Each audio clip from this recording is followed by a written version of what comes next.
paz do Senhor, queridos professores, alunos da Escola Bíblica Dominical, pastor Davi Passos, aqui para mais um conteúdo teológico e subsídio da Escola Bíblica Dominical. E hoje nós estaremos falando aqui, comentando sobre a lição 7, que tem o título Eu sou a ressurreição e a vida.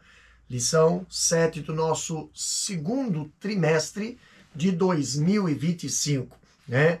Que traz aqui o texto áureo desta lição, o seguinte texto bíblico que diz: Disse-lhe Jesus, eu sou a ressurreição e a vida.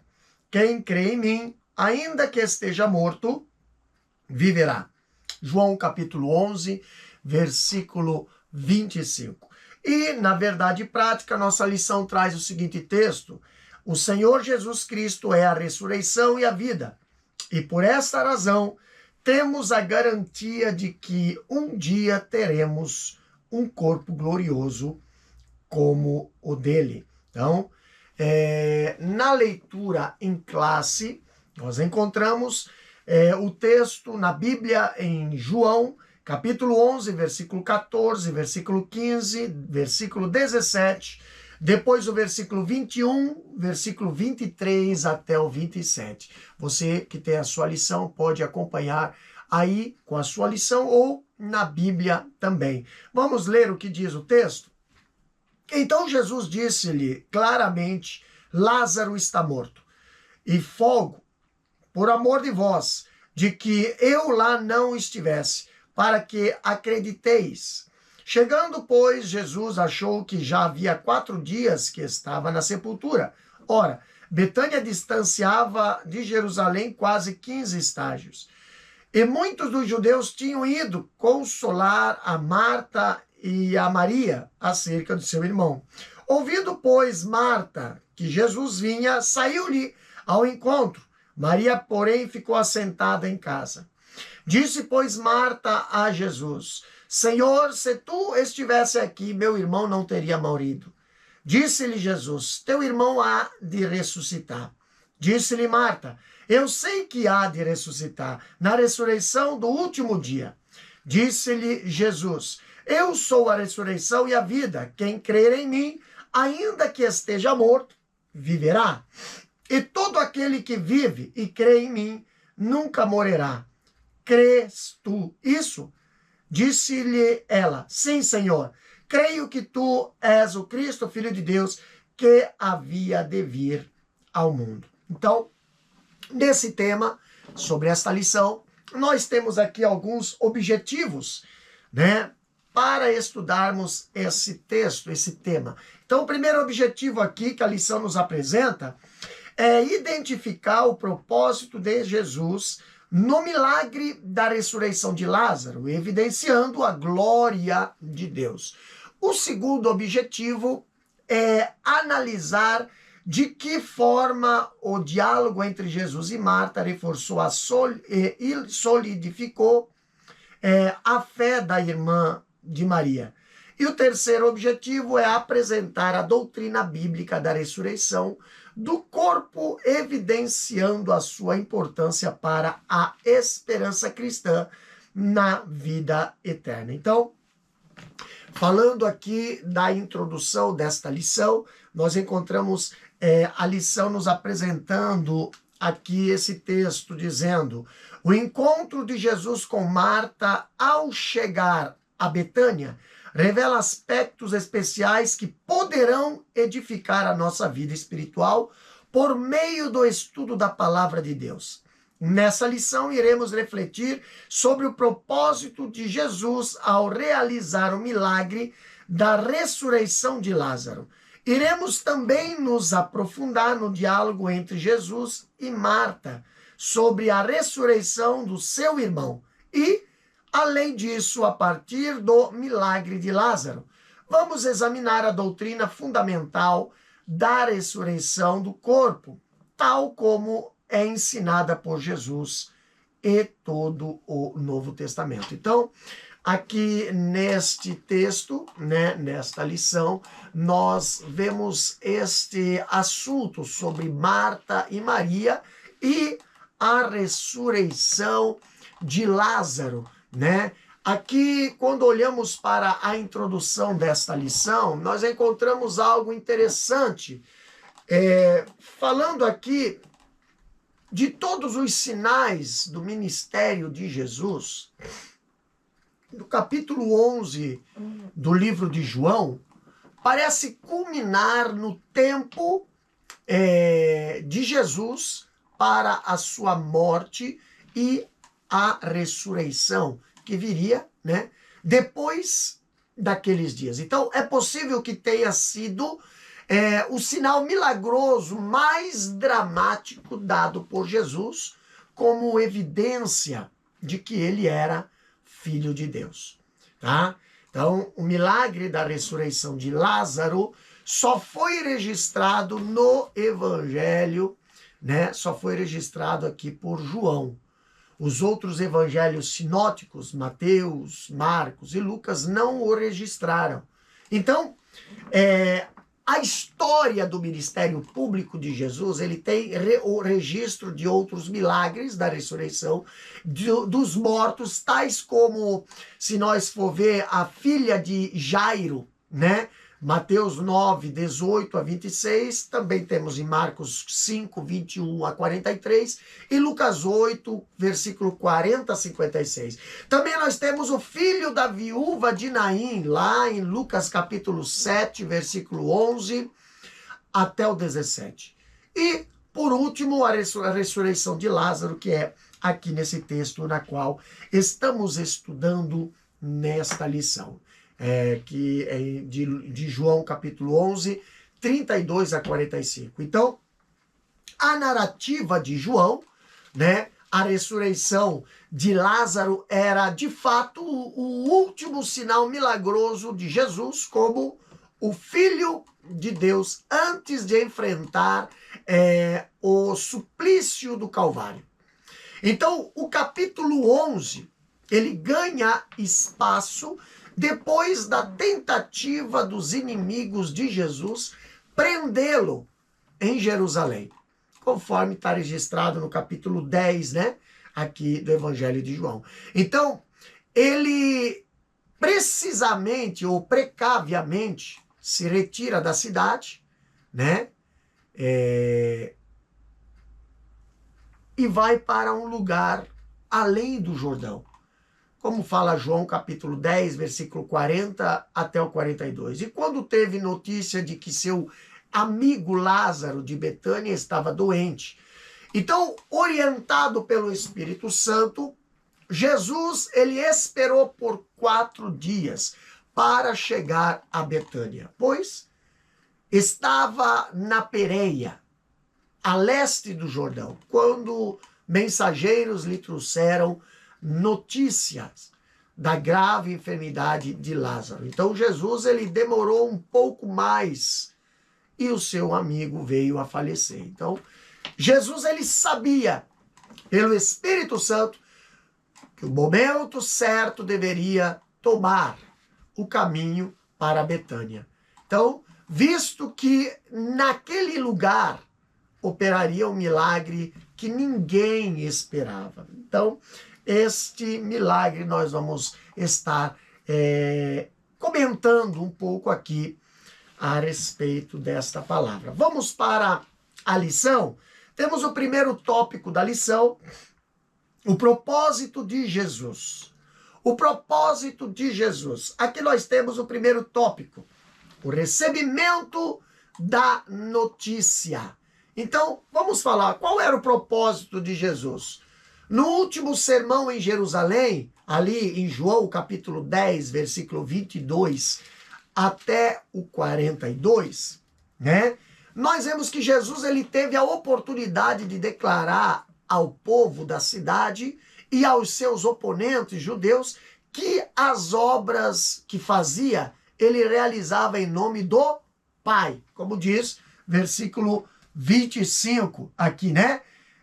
Do capítulo 10. Respondeu-lhe Jesus, já vou-lo tenho dito, e não o credes, as obras que eu faço em nome do meu Pai, essas testificam de mim. Então, o seu intuito maior era revelar a sua identidade celestial. Mas os judeus não criam nele. O seu propósito ali íntimo era de revelar-se como filho de Deus. Então, esse era o propósito de Jesus. Agora, no primeiro ponto, do primeiro tópico, diz o seguinte: recebimento da notícia sobre Lázaro. Olha o que diz aqui a lição. Nos evangelhos, Jesus realizou diversos milagres da ressurreição, incluindo o filho da viúva de Naim, como já foi falado, e o filho de Jairo, né? E a filha de Jairo. O milagre da ressurreição de Lázaro é o que estamos abordando. Esse é o último dos 7 sinais, né, ou milagres encontrados no Evangelho de João, e representa a manifestação final de Jesus como Filho de Deus, antes da sua crucificação. Então, o capítulo 11 liga-se ao contexto do capítulo 10, em que Jesus se afasta de Jerusalém após uma tentativa de prisão e se dirige para além do Jordão. Ao ser informado sobre a doença de Lázaro, Jesus estava já a leste do Jordão e levaria alguns dias até chegar a Betânia, onde encontrou Lázaro morto já há 4 dias. Então, a sua demora em ir para Betânia, ela tinha um propósito especial. Se nós pararmos para pensar, Jesus estava na Pérea, que era a porção geográfica do reino de Herodes, o Grande, que ocupava o lado oriental e o lado sul do vale do Rio Jordão e fazia fronteira com a Jordânia. Então, Jesus estava no outro lado do Rio Jordão, onde foi ali batizado por João Batista, como falamos ali em João capítulo 1, versículo 28, né? Então, certamente Jesus, ele sabia que a sua hora de enfrentar o Calvário estava se aproximando e se retirou estrategicamente para longe do povo de Jerusalém, para voltar a Jerusalém e colocar-se à disposição do Pai para ser entregue nas mãos dos seus algozes. Agora, a verdade é que Jesus demorou para atender o pedido de Marta e Maria, irmãs de Lázaro, né? Pedido para vir curá-lo. E a sua demora, como vemos, implicava a consciência de Jesus, que Jesus tinha da sua missão. Quando ele declarou: esta enfermidade não é para a morte, como fala no versículo 4 do capítulo 11, aqui de João, ele fortalecia a consciência do seu propósito maior de que o milagre que ocorreria seria um grande sinal, tanto para os judeus como para os seus discípulos. Então, presta atenção que Jesus, ele estava orientado pelo Espírito Santo e certamente, ao demorar-se no lugar onde estava ali, ele tinha como objetivo principal, sem dúvida, era a oportunidade para realizar uma grande obra, né, que glorificasse o Pai. Então, poucos dias antes, nós vemos, né, poucos dias antes de submeter-se ao suplício do Calvário, né, Jesus ainda tinha essa missão a realizar. Então, o milagre da ressurreição aumentaria a fé de todas as pessoas, inclusive de seus discípulos, de que ele estava cumprindo os desígnios de Deus. Então, Jesus, ele só tomou a iniciativa de ir a Betânia para atender o pedido de Marta e Maria 4 dias depois que Lázaro estava morto e sepultado, tá? No segundo ponto da nossa lição, aqui diz: o desapontamento de Maria e Marta. Olha o que nós lemos na lição. O versículo 3 expressa a esperança de Maria e Marta em relação à chegada de Jesus para ajudá-la. Devido ao carinho e amizade que nosso Senhor tinha pela família de Betânia, pois ele os amava, elas desejavam ardentemente que Jesus chegasse rapidamente. No entanto, a visita dele no tempo de Maria e Marta não se concretizou. É fundamental destacar que a vontade soberana de Deus não está sujeita às circunstâncias humanas, por mais difíceis que estas sejam. Contudo, Jesus nunca chega atrasado, nem adiantado no cumprimento da vontade do Pai. Ele chegou a Betânia no momento certo, ainda que após o sepultamento de Lázaro. Então, olha o desapontamento aqui com a morte de Lázaro, né? Deu a Maria e Marta a oportunidade de verem o milagre da vida. No versículo 3, como nós já falamos aqui na lição do Evangelho de João, capítulo 11, o texto ele diz que Marta e Maria esperavam que Jesus viesse socorrê-la, esperando dele a afeição pela amizade que cultivava. Já no versículo 5, nós vemos que está escrito que Jesus amava os 3 irmãos. Entretanto, a vontade soberana de Deus, como nós lemos na lição, não se submete às circunstâncias e caprichos sociais e nunca se atrasa nem se adianta. No momento certo, queridos, Jesus chegou a Betânia e Lázaro já estava sepultado há 4 dias. Quando olhamos o capítulo 11, versículo 4, aqui Jesus ouviu o recado de Marta e Maria porque eram amigos de longa data. Não está registrado aqui quanto tempo Jesus permaneceu na Pérea, mas se sabe que foi um período em que Jesus fez uma pausa das suas atividades ministeriais depois que saiu de Jerusalém. Então, conforme o texto diz, no capítulo 11, versículo 6, tá? Ouvindo, pois, que estava enfermo, ficou ainda 2 dias no lugar onde estava.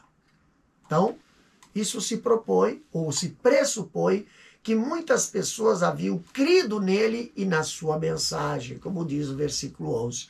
E até então Jesus havia sido bem recebido e aceito, enquanto na Judéia os seus habitantes e as pessoas da cidade de Jerusalém procuravam apedrejá-los. Então os discípulos questionaram a volta de Jesus para a Judéia, mas ele entendeu que a hora estava chegando e a sua volta seria inevitável, mesmo com tanta hostilidade e ameaça de morte. Então ele passou por Betânia, onde vivia ali seus amigos, e ao ter conhecimento da doença de Lázaro, Jesus olha para além da situação imediata e afirma que a doença de seu amigo não era para a morte, mas sim para a glória de Deus, como diz o versículo 4 do capítulo 11 de João.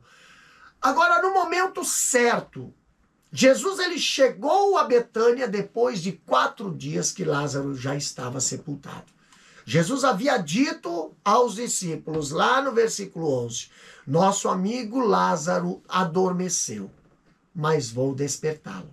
Então, o modo como Jesus se referiu à morte de Lázaro não era uma negação da realidade da cessação da vida física, mas um modo especial ali de afirmar que ele faria Lázaro voltar à vida de antes, tá? Voltar à vida. Então, no terceiro ponto da nossa lição, nós temos a seguinte texto. O tempo divino. Marta e Maria acreditavam que se Jesus estivesse em Betânia, ele poderia realizar um milagre na vida de Lázaro. Elas tinham plena consciência de que o nosso Senhor é o Filho de Deus. No entanto, o plano do Pai não coincidia com a delas.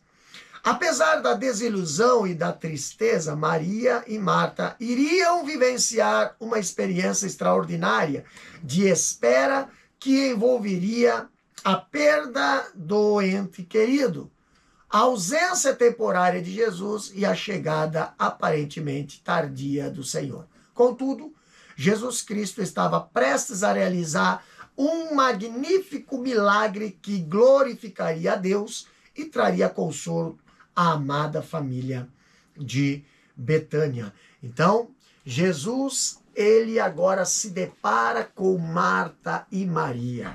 Esse texto está no versículo 20, 21 e 22 e 23.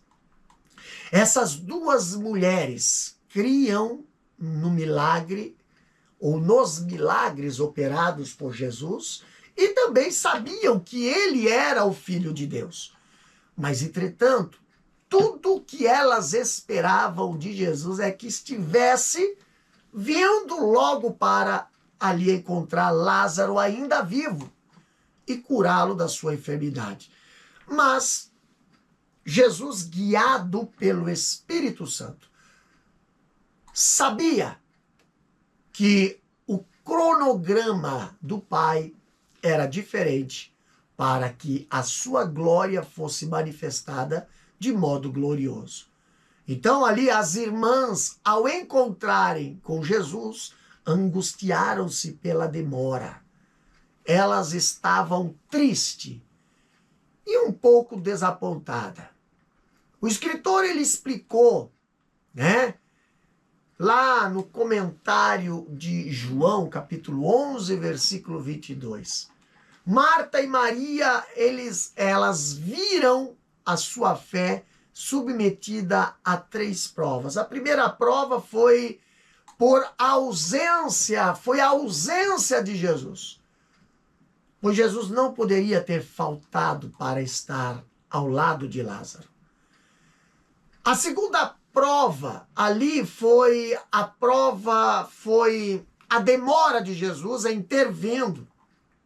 Elas esperavam, né? Ou esperava-se que ele viesse a tempo, mas ele adiou a viagem por mais 2 dias. A terceira prova foi que era a pedra do seu, ali, né? Prova era a perda do seu querido irmão Lázaro, que estava agora morto, mas poderia estar vivo se Jesus estivesse presente.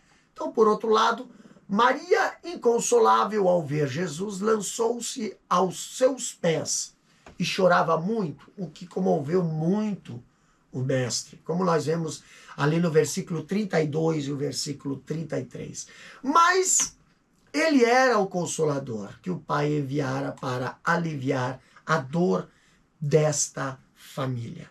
Então, no segundo tópico, aqui nós encontramos o tema. O encontro de Marta com Jesus.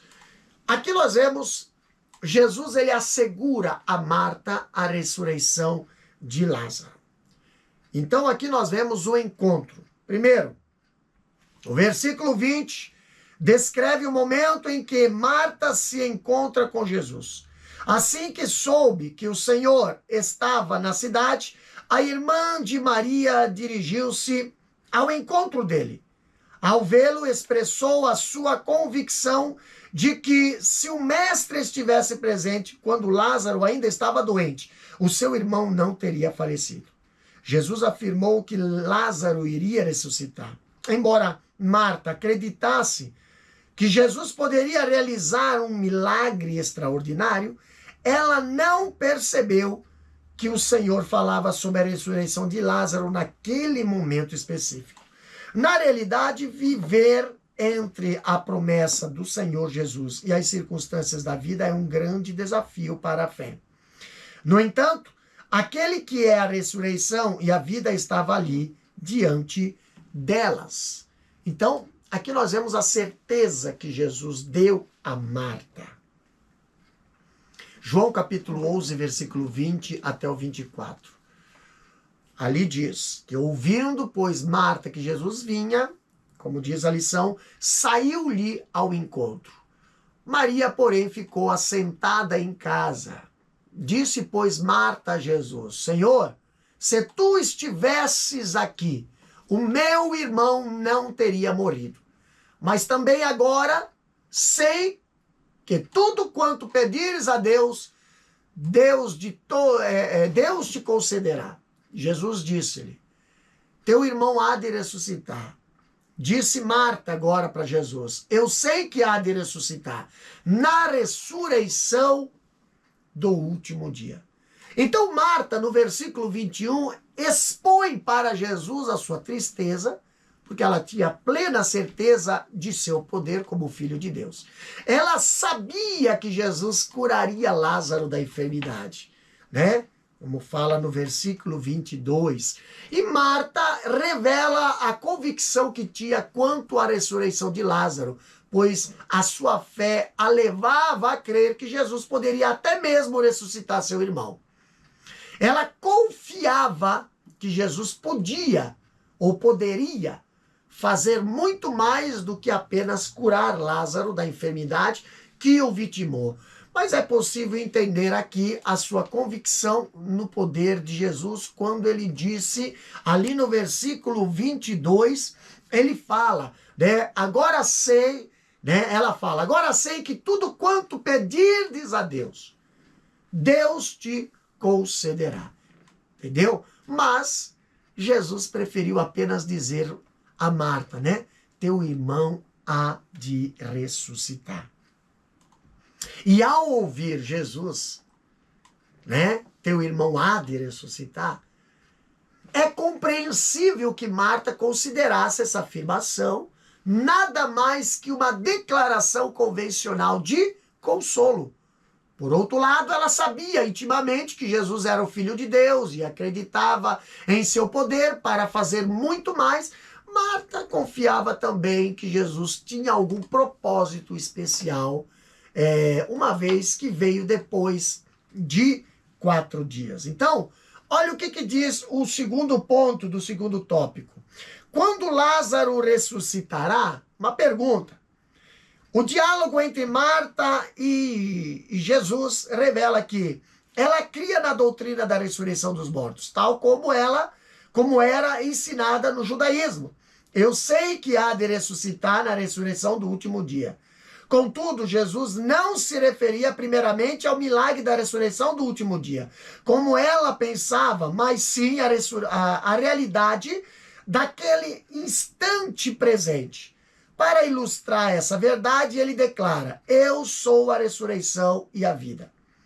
Enquanto Marta apresentava uma doutrina defendida pelos fariseus, embora correta e verdadeira, nosso Senhor revelou a doutrina da ressurreição associada à sua própria pessoa, ao trazer Lázaro de volta à vida de maneira concreta. Então, aqui, nesse ponto 2, nós vemos a declaração enfática de Jesus a Marta. Ali, João capítulo 11, versículo 25. Eu sou a ressurreição e a vida. Noutra ocasião, Jesus declarou ali nos seus sermãos, né? João capítulo 5, versículo 19 até o 21. Na verdade vos digo que o Filho por si mesmo não pode fazer coisa alguma, senão vir fazer ao Pai. Porque tudo quanto ele faz, o Filho o faz igualmente. Porque o Pai ama ao Filho e mostra-lhe tudo o que faz. E ele lhe mostrará maiores obras do que essas, para que vos maravilheis. Pois assim como o Pai ressuscita os mortos e vivifica, assim também o Filho vivifica aqueles que quer. Então, quando olhamos para o versículo 24, nós percebemos que Marta demonstra sua fé e crença na ressurreição dos mortos, quando diz ali, eu sei que há de ressuscitar.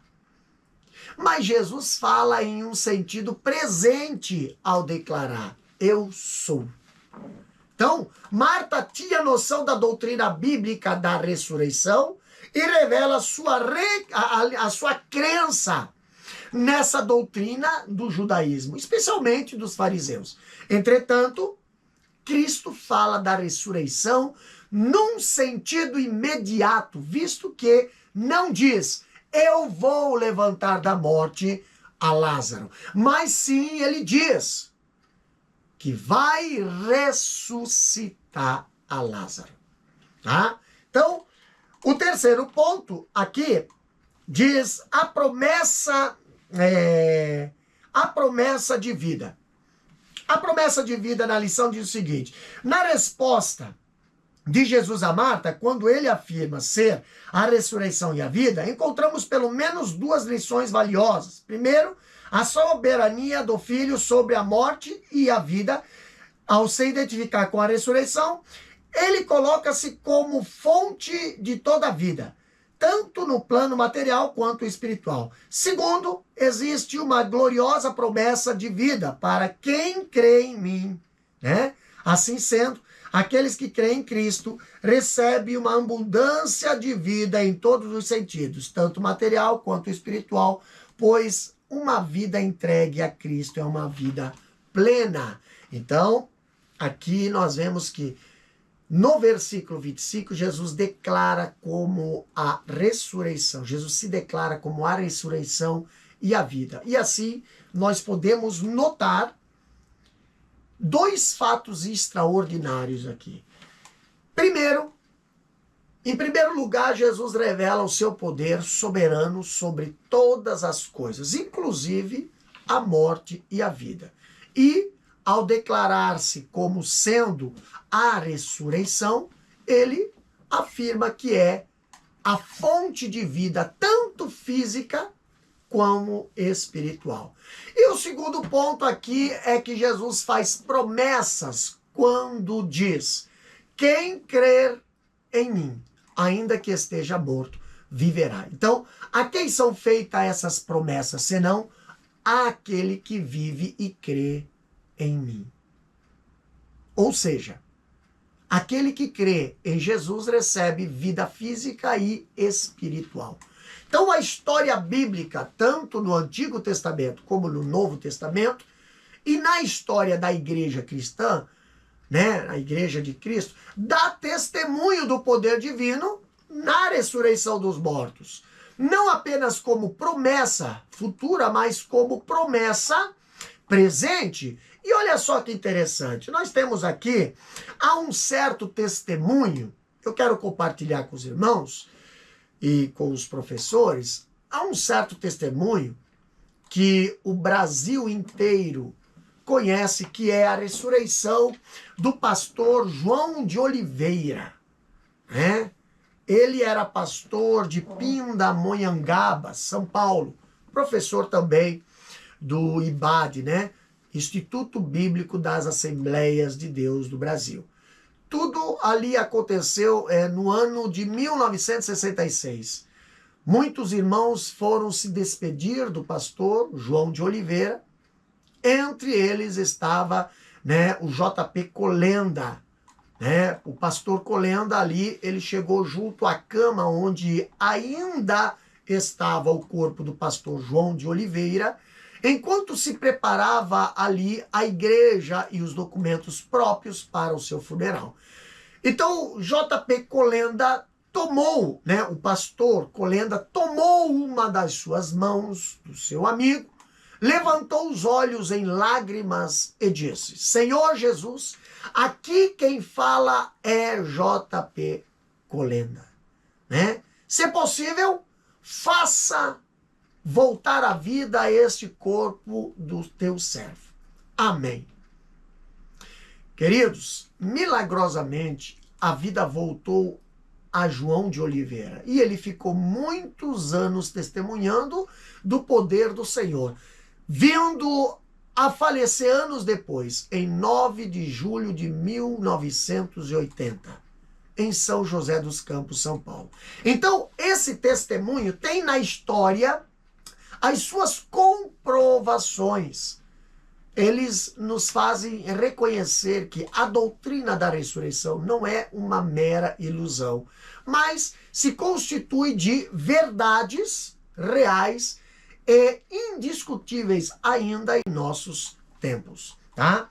No terceiro tópico, nós temos aqui o título, a doutrina bíblica da ressurreição do corpo. Então aqui Jesus, ele reafirma a doutrina da ressurreição. E o primeiro ponto fala o seguinte: a ressurreição do corpo.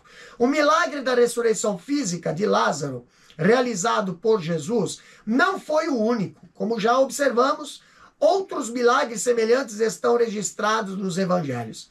No entanto, ao contrário do que aconteceu com Lázaro, que voltou a morrer, em João 5, nosso Senhor menciona a ressurreição do corpo para os últimos dias, quando os salvos não experimentarão mais a morte.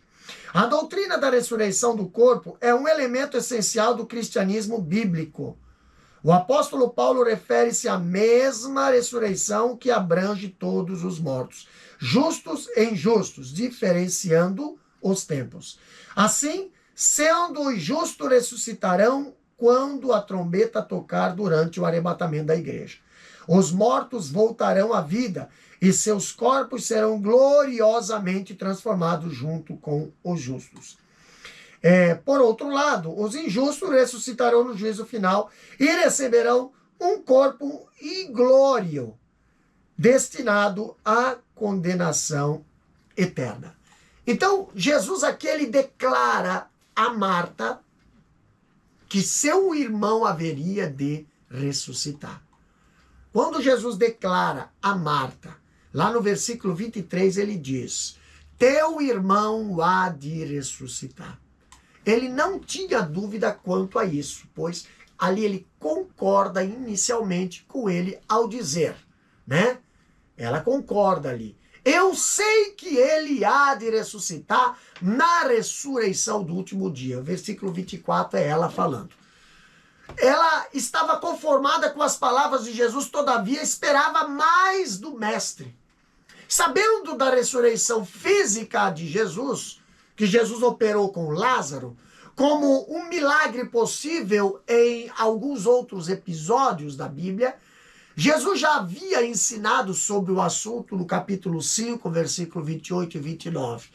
A ressurreição dos mortos engloba todos os mortos.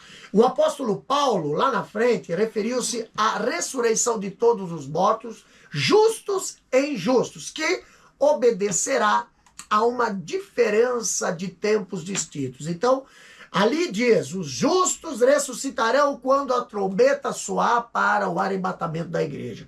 Já os injustos ressuscitarão no fim de todas as coisas, no juízo final, como diz Apocalipse capítulo 20, versículo 11 até o 15. Então, os santos ressuscitarão na primeira ressurreição, quando seus corpos serão transformados em corpos espirituais, gloriosamente. Texto encontrado em 1 Coríntios, capítulo 15, versículo 42, e também 1 Tessalonicenses, capítulo 4, versículo 13 ao 17.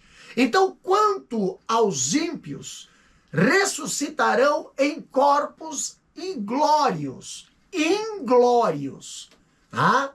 No juízo final. Como diz 2 Tessalonicenses, capítulo 1, versículo 9, e Apocalipse, capítulo 14, versículo 10 e 11. No segundo ponto, aqui do tópico 2, diz o seguinte: da morte para a vida. Na conversa entre Jesus e Marta, também se evidenciava a perspectiva da doutrina da ressurreição do corpo. A expressão nunca morrerá, mencionada no versículo 26, indica que, embora o salvo em Cristo experimente a morte física, nunca enfrentará a morte espiritual.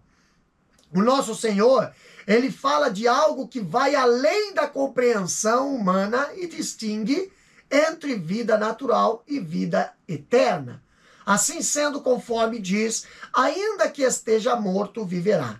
Para o crente, a morte não representa um fim sem esperança. Pelo contrário, sob uma ótica bíblica e segundo os ensinamentos de Jesus, a morte é um trânsito para a vida eterna, aonde a ressurreição do corpo marca o início de uma nova realidade e natureza espiritual.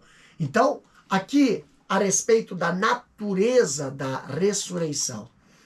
Naturalmente, nesse capítulo, nós estamos apenas dando alguns destaques sobre a doutrina da ressurreição. Então, a primeira verdade aqui é quanto à ressurreição. Ela será seletiva. mas não discriminativa. Então, a salvação é oferecida a todas as pessoas do mundo e é oferecida a todos de igual modo. Já o segundo lugar, aqui nós vemos que a ressurreição, ela tem um caráter universal, porque justos e injustos hão de ressuscitar. Como diz João capítulo 5, versículo 28 e 29, e Atos 24, versículo 14 e 15. Então, o caráter universal da ressurreição separa e distingue o justo e injustos. A terceira verdade sobre a ressurreição é quanto à ressurreição. Ela será literal e corpórea. Quer dizer o quê? Física. Há uma distinção entre a ressurreição simbólica, que é espiritual, e a literal, né? Como diz Efésios capítulo 5, versículo 14, Filipenses 3 e 21 e 1 Tessalonicenses capítulo 4, versículo 13 e ao 17. Inclusive, nós temos ali, aqui no YouTube, né, na playlist ali, o estudo das cartas do apóstolo Paulo à igreja de Tessalônica, onde fala bem detalhado sobre este assunto.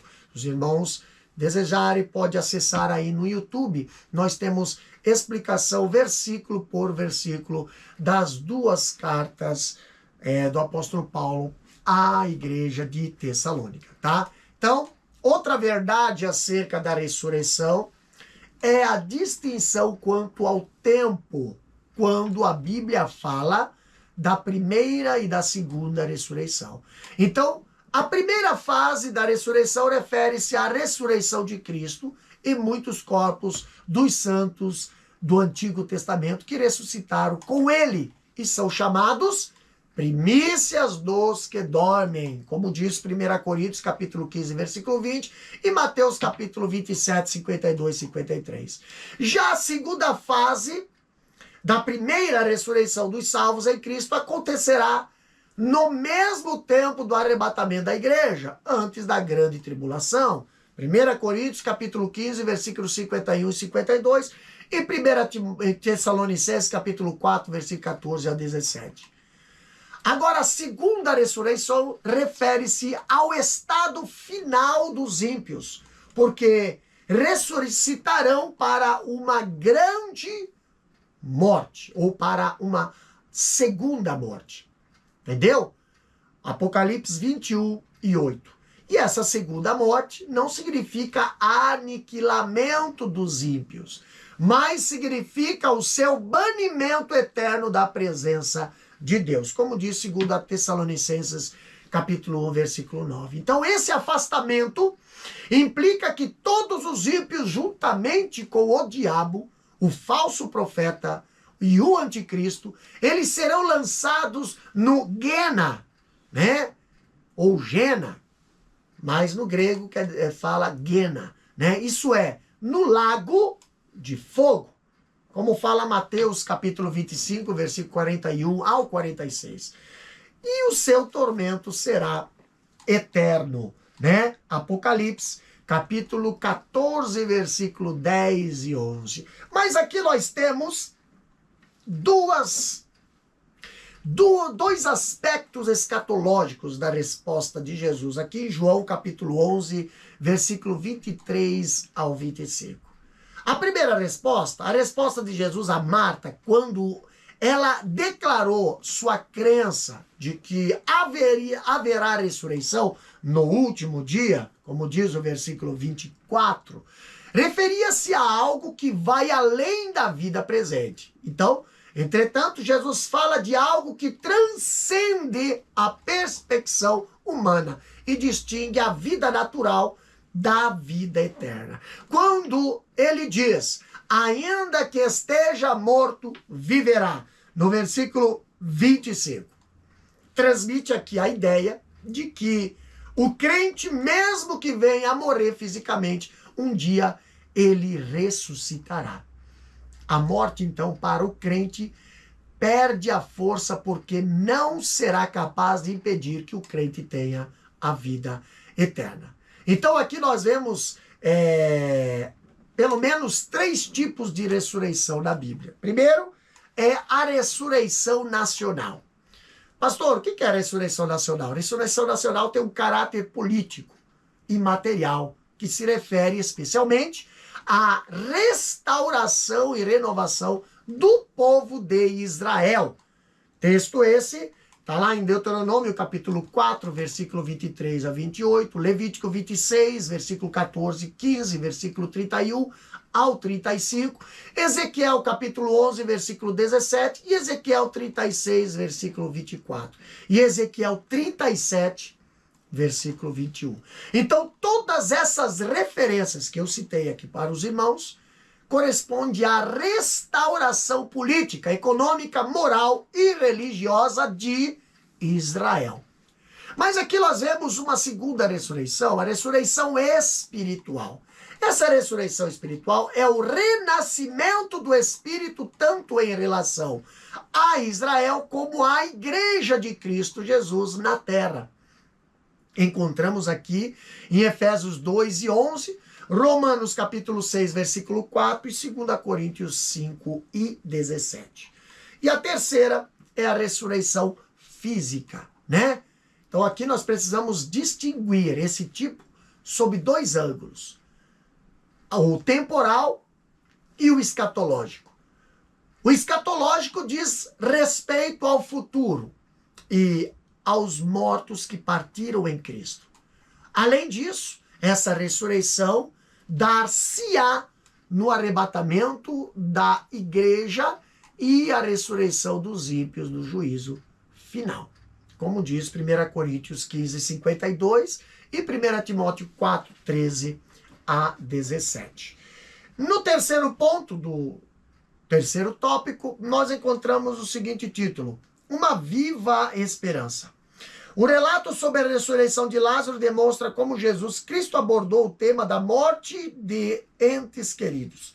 Ele sentiu compaixão, chorou e manifestou preocupação porque sabia das dores causadas pela morte. Contudo, ao declarar sobre Lázaro, Lázaro, vem para fora, nosso Senhor revela aquilo que o Deus Todo-Poderoso realizará na vida de todos aqueles que morreram em Cristo. Ao ressuscitar Lázaro, ele evidencia concretamente que também ressuscitará dentre os mortos aqueles que foram salvos. Esta é a nossa viva esperança. Então, falando sobre a ressurreição de Lázaro, Jesus, ele comoveu-se e chorou junto com as irmãs de Lázaro e todos os amigos que choravam a perda física de Lázaro, como fala no versículo 35. Ele pediu que o levasse até o túmulo cavado na rocha, onde jazia Lázaro, já exato 4 dias, como diz João capítulo 11, versículo 39, tá? Chegando junto ao túmulo, o corpo de Lázaro já havia começado a decompor-se e cheirava mal. Jesus então disse a Marta, lá no versículo 40, né? Não te hei dito que, se creres, verás a glória de Deus? Então, logo em seguida, Jesus pediu que tirasse a pedra da entrada do túmulo. E retirada a pedra da entrada, e ordenou com voz alta e com grande autoridade e poder, para que entrasse a vida no corpo de Lázaro e ele saísse do túmulo. Como defunto, Lázaro estava envolto em lençóis, com um lençol sobre o seu rosto, mas quando o Filho de Deus ordenou a nova força vital, Lázaro saiu andando com os passos curtos porque estava totalmente envolvido pelos lençóis dentro do túmulo. De um modo glorioso, o seu corpo se recompôs. E creio que o cheiro da morte também deve ter desaparecido.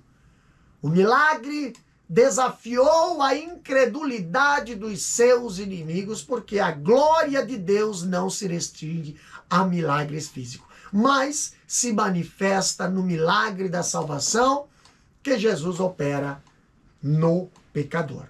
Então, concluindo, essa lição explorou o diálogo entre Marta e Maria, onde se manifestaram as dúvidas da irmã de Maria, juntamente com as questões referentes à doutrina da ressurreição do corpo.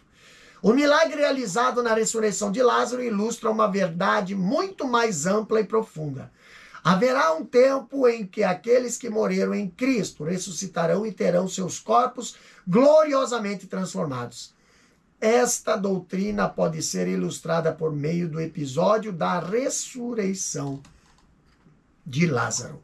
Então, concluindo aqui, nós vemos que a glória de Deus não se restringe a fatos isolados, mas na ressurreição dos mortos em Cristo, a glória de Deus será manifestada. Amém? Vamos para nosso questionário? Revisando o conteúdo, olha o que diz a nossa primeira questão aqui. O que é que João capítulo 11, versículo 3 revela? Resposta. João capítulo 11, versículo 3 expressa a esperança de Marta e Maria em relação à chegada de Jesus para ajudá-las. Segunda questão diz o seguinte: qual é a primeira lição encontrada na resposta de Jesus a Marta? Resposta. Primeiro é a soberania do Filho sobre a morte e a vida ao se identificar como a ressurreição. Terceira questão. Qual é a segunda lição contida na resposta de Jesus a Marta? Resposta. Segundo, existe uma gloriosa promessa de vida para quem crê em mim. Versículo 26. Assim sendo, aqueles que creem em Cristo recebem uma abundância de vida em todos os sentidos. Quarta questão. O que indica a expressão nunca morrerá? Resposta. A expressão nunca morrerá, mencionada no versículo 26, indica que, embora o salvo em Cristo experimente a morte física, nunca enfrentará a morte espiritual. Quinta e última questão. Qual é a nossa esperança viva? Resposta. Ao ressuscitar Lázaro, ele evidencia concretamente que também ressuscitará dentre os mortos aqueles que foram salvos. Esta é a nossa viva esperança. Então, aqui finalizamos mais esta lição, a lição 7, e que Deus possa lhe abençoar a sua vida, professor, abençoar a sua vida, aluno, e a todos que vão estar aí aprendendo através deste material, desse estudo. Lembrando, não deixe de se inscrever em nosso canal, né, no YouTube, né, para que esteja aí recebendo mais conteúdos teológicos, subsídios teológicos, estudos bíblicos e doutrinários, tá, para o seu elevo espiritual. Amém? Pai querido, te agradecemos por mais esse estudo, por mais esta lição. Senhor, nós cremos que Tu és, Senhor, a ressurreição e a vida, Pai.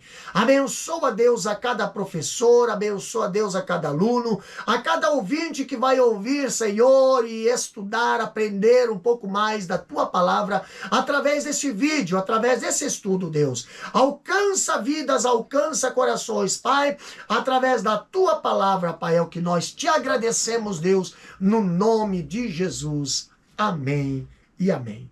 Que Deus nos abençoe.